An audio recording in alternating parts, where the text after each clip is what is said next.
Sir ತುಂಬಾ ಅಂದ್ರೆ ತುಂಬಾ ಖುಷಿ ಆಗುತ್ತೆ ಸರ್. ಅಂದ್ರೆ ಇವಾಗ ಎಷ್ಟೋ ಹಿಸ್ಟೋರಿಕಲ್ ಪ್ಲೇಸಸ್ ಬಗ್ಗೆ ಕಟ್ಟಡಗಳ ಬಗ್ಗೆ ನಮ್ಗೆ ಕರೆಕ್ಟ್ ಆಗಿ ಗೊತ್ತಿರಲ್ಲ ಸರ್. ಅದು ಮೈಸೂರಲ್ಲೇ ಇದು ತಿಳ್ಕೊಳಕ್ ನಾವು ಹೊರಟಿರಲ್ಲ, ಅದ್ರ ಬಗ್ಗೆ ಅಷ್ಟು ಇಂಟ್ರೆಸ್ಟ್ ತೋರಿಸಿರಲ್ಲ ಸರ್.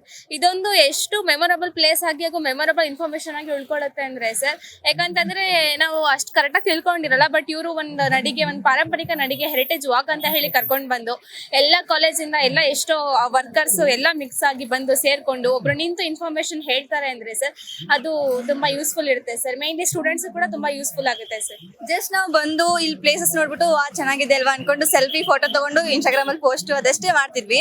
ಬಟ್ ಅದ್ರ ಬಗ್ಗೆ ಗೊತ್ತಿರ್ಲಿಲ್ಲ, ಅದು ಹೆಂಗ್ ಸ್ಥಾಪನೆ ಆಯ್ತು, ಅದ್ರ ಹಿನ್ನೆಲೆ ಏನು ಅಂತ. ಬಟ್ ಇವತ್ತು ಅದನ್ನೆಲ್ಲ ತಿಳ್ಕೊಳಕ್ ಅವಕಾಶ ಸಿಕ್ಕಿದೆ.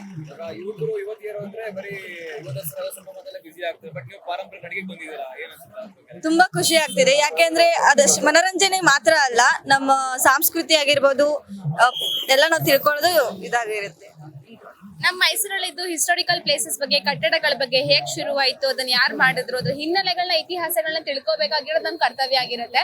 ಬಟ್ ನಾವು ಸ್ಟೂಡೆಂಟ್ಸ್ ಆಗಿ ಕೆಲವೊಂದ್ರಲ್ಲಿ ಬೇಡದೇ ಇರೋ ಕೆಲವೊಂದ್ರಲ್ಲಿ ಬಿಸಿ ಆಗ್ಬಿಟ್ಟಿರ್ತೀವಿ ಸರ್. ಅದ್ರ ಬದಲು ಇದನ್ನ ತಿಳ್ಕೊಂಡ್ರೆ ಬೇರೆಯವ್ರಿಗೂ ಯೂಸ್ಫುಲ್ ಆಗುತ್ತೆ. ನಮ್ಗೆ ಗೊತ್ತಿಲ್ಲದೆ ಇರೋರಿಗೆ ನಾವು ಹೇಳ್ಕೊಡ್ಬೋದು ಸರ್.